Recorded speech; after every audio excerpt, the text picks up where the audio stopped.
The human body is composed of more than 70% water, and emerging research suggests that water may retain certain information or memory. Every word spoken, thought repeated, or song heard produces vibrations that can potentially influence the body's cellular environment.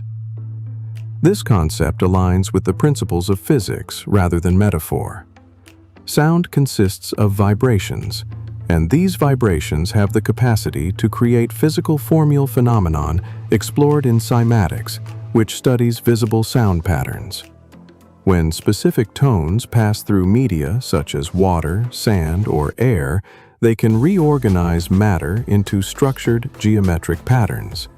The same principle is hypothesized to influence the human body.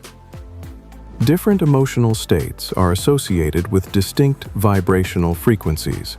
For example, positive emotions like gratitude, love, and joy are described as generating coherent, harmonious waves within cells, whereas negative emotions such as fear, shame, and anger are said to produce chaotic, fragmented, and incoherent patterns.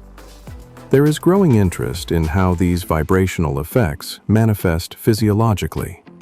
Trauma is believed to disrupt the energetic field. 13 types of music may help regulate the nervous system.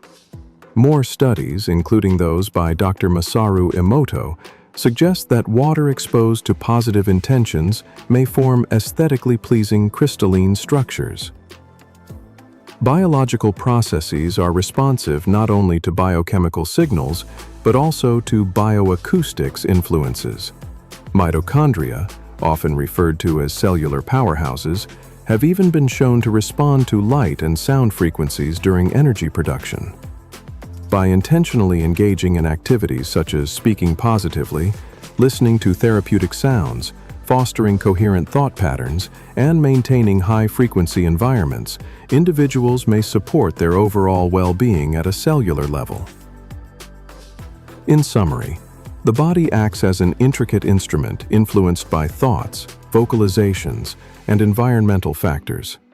Maintaining intentional positive communication and exposure to beneficial frequencies could have measurable effects on both physiology and quality of life.